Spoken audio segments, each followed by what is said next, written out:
sei, acho que eu não lembro porque que eu não mostrei isso aqui na aula passada, tá? Bom, outras utilizações de ponteiros, tá, pessoal? Eu vou só passar, só para conhecimento, mas nem vou passar um exercício específico, tá?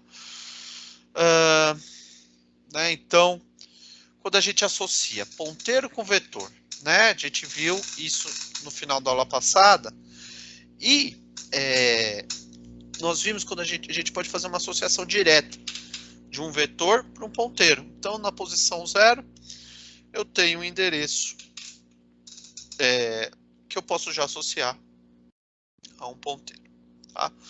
Então, o nome de um vetor é um ponteiro constante, né? Então, é sempre ali na posição 0. Podemos indexar o nome de um vetor. Tá? Então, logo também podemos indexar um ponteiro qualquer. Então, por exemplo, tá? O que está falando nesse caso? Que, como nós vimos, nós podemos ler ou andar dentro de um vetor utilizando seu ponteiro. Né? A gente fez assim, P mais 3, entre parênteses, asterisco. Então, a gente conseguiu andar. E podemos usar da mesma forma como se fosse um vetor. Então, por exemplo, eu tenho aqui um vetor de 10 posições, de números inteiros, criei o ponteiro, associei esse ponteiro a esse vetor. Então, além de poder fazer assim, ó, asterisco, abre parênteses, P mais 2, eu posso também usar como se fosse um índice, tá? Ó, P, índice de 2. Dá para fazer assim também. Tá? Então, fica ao critério de vocês, né, para trabalhar da mesma forma. Ó, P, índice de 2 equivale a asterisco, entre parênteses, P mais 2. É a mesma coisa. Tá bom? Nós vimos também, né, nos nossos exemplos, que é possível, né, passar parâmetros, né, em forma de ponteiros. Eu passo o endereço da memória. Então, qual que é a vantagem disso? Eu consigo alterar da forma que eu quiser. E eu também posso passar um vetor inteiro como um ponteiro. Então, aqui, ó, né, nesse exemplo, ele está passando uma variável qualquer, depois ele está passando aqui um vetor do tipo float, tá? Então, na hora que eu faço isso, eu estou recebendo o endereço do tipo endereço do vetor do tipo float, tá? Então, aqui, exemplo, ó, float vnotas, tá? Então, aí depois eu consigo fazer um laço, eu consigo ler, consigo modificar esses valores, tá? Então, por exemplo, como que ele vai ser chamado? Quer ver? Aqui, ó, média notas igual, né, a 10 vnotas. Ó, vnotas é um ponteiro, aqui é um vetor do tipo float, tá? E eu estou passando aqui direto.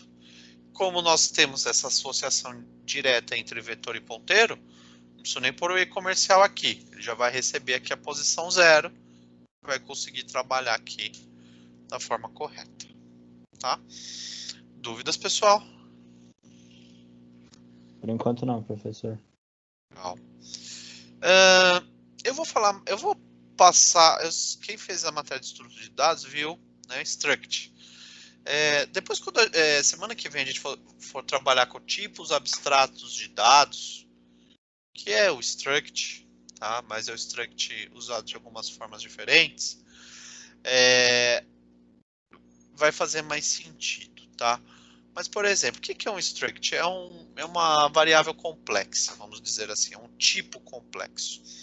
Então, vamos supor que eu precise, né, ter uma estrutura de dados um valor, né, uma variável, que é um número, uma variável associada a uma outra variável, que é um caractere, uma outra variável, que é um float. A gente sabe que se a gente faz isso em matriz, precisa ser tudo do mesmo tipo, né? Então, mas tem situações que nós precisamos de tipos diferentes associados. Então, o struct, ele cria ali uma estrutura nossa, um tipo nosso, que nós podemos utilizar, né, como uma estrutura de dados, e isso vai ser muito útil no futuro. tá? Então, assim, né, como que é o struct?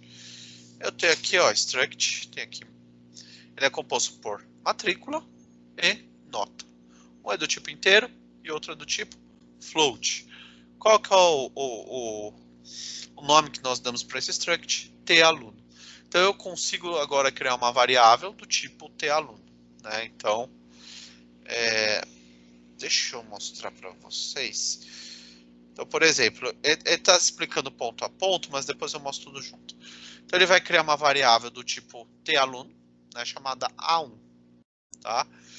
E eu posso criar um ponteiro do tipo T-aluno, ó. T-aluno, ponteiro, PTR aluno. Ele está pegando o endereço aqui do variável A1. Qual que é a vantagem disso? Eu consigo acessar diretamente, olha que legal. Ó, asterisco PTR aluno, para ele acessar o valor, ponto nota. Então aqui eu estou alterando a nota do aluno. Ó, olha o ponteiro aqui, olha o struct aqui, nota. É um atributo aqui desse struct. Então, nós conseguimos acessar diretamente pelo ponteiro, ó. PTR aluno, ponto nota, eu altero somente aquela nota, por exemplo, tá? Então, isso, né, ajuda bastante. E outra forma, nós temos um operador, né, especial, que é essa traço e maior, que permite que a gente já acesse direto, ó, PTR aluno, né, operador de direção, nota igual a 8,5. Eu não preciso pôr esse asterisco, ponto PTR aluno. Então, eu estou alterando diretamente, né, dentro daquele ponteiro associado ao struct, o valor 8,5. Tem Tá? que estar tudo junto, professor, nesse Tudo step aí? junto. Tudo junto. Tudo junto. Beleza, obrigado. O PowerPoint fica meio estranho, né? Mas é tudo junto. Isso aqui, ó, PTR, operador de direção nota, equivale a asterisco PTR aluno ponto nota. Então isso vai ser bastante útil para a gente, principalmente quando a gente for trabalhar com listas, pilhas, árvores. Então a gente vai trabalhar tudo com struct. Isso vai dar uma flexibilidade para a gente acessar as coisas. Tá? Aqui é a implementação, né? Ó, aqui a gente criou o struct, certo? Struct que tem os atributos matrícula e nota, tá?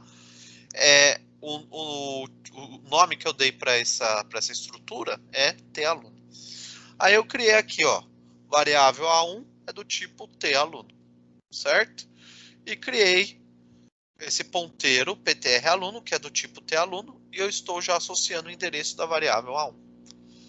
Então, a partir desse momento, eu já consigo trabalhar aqui, tá? Então, por exemplo, A1.matrícula, aqui não estou usando ponteiro, estou alterando direto lá na variável A1. A1.nota, estou alterando a nota. Aí estou mostrando. E aí aqui eu consigo, né, alterar pelo ponteiro, ó, asterisco PTR aluno, ponto nota, né? E aqui a gente está exibindo. E também, então, essa é uma forma, essa é a segunda forma e essa é a terceira forma. Ó, PTR aluno, o operador de direção, nota igual a 9. Então, utilizando o ponteiro, eu não preciso pôr ali o asterisco, não preciso pôr entre parênteses, eu consigo acessar direto. Tá? Então, isso é bom porque eu consigo acessar de qualquer pedaço lá do meu programa, eu consigo acessar isso aqui. Se for recursivo, se tiver numa busca, depende. Se eu estou com o ponteiro acessando, eu consigo alterar e ler esses valores. Tá? A gente vai ver isso melhor depois em tipo abstrato de dados, que é a aula da semana que vem. Bom? Dúvidas, pessoal? Professor, eu mandei uma no chat. Esse struct em C é a mesma coisa que o objeto literal no JavaScript ou tem diferença? Ele é um pouquinho diferente. Pensa assim que o struct ele é algo antes do objeto, tá? Antes de uma classe, antes de um objeto, tá? É algo que vai se transformar num objeto depois no futuro, tá? Beleza. Mas pensa como se fosse um objeto, que você tem atributos, né, de um objeto. Tá? Fechou. Obrigadão, professor. Nada. João, tanto faz, tá? O asterisco X ou o asterisco P. Tá? Bom, deixa eu ver aqui. Isso, Leonardo. Isso. Legal. Bora. Strings, né? Na prática, as strings são usadas para representar textos. Em linguagem C, ao contrário de outras linguagens, não existe um tipo de dados string nativo, né? Algo bem mais cru. Para representar uma string, né, em C devemos criar um vetor de caracteres. Nós vimos isso em alguns exemplos, tá? Então aqui, char, nome cliente, e eu coloco, sei lá. Eu pus 61 porque ele vai ocupar 60 posições para o nome e o último vai ser o fim de linha, vamos dizer assim. Tá? Foi exatamente o que eu disse. Ele vai ocupar 60 e o último vai ser o caractere nulo, slice 0, que vai ser o fim, né, da string. Tá? Então nós temos 60 posições. Tá? Então tem várias formas de se utilizar. Né? Nós podemos fazer assim direto, ó, fulano, tá vendo? Ou podemos fazer assim, separado. Tá? Então tem várias formas. Eu posso usar o scanf, percentual S. O problema de usar esse cara aqui é que quando eu coloco um espaço em branco, ele já entende que finalizou. Então, ao invés de usar o scanf percentual S, nós usamos gets, né? Get S, get string, que aí ele vai aceitar os espaços em branco, por exemplo. Tá? Ali, como eu falei, ó, gets é um jeito melhor para você pegar ali uma string, tá? Porque ele permite que você digite espaço em branco. Quando a gente usa scanf assim, ó, a partir do momento que ele deu o space, ele já interrompe ali a coleta. Com gets não, a gente já tem mais liberdade para trabalhar. Tá? Dúvidas, pessoal?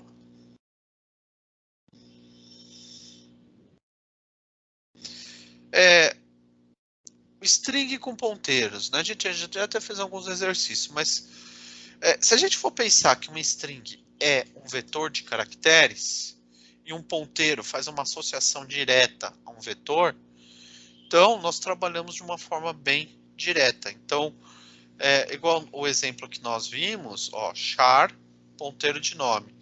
Então, e aqui ele já passa uma string. O que acontece aqui? Ele cria como se fosse um vetor, né? E consegue associar.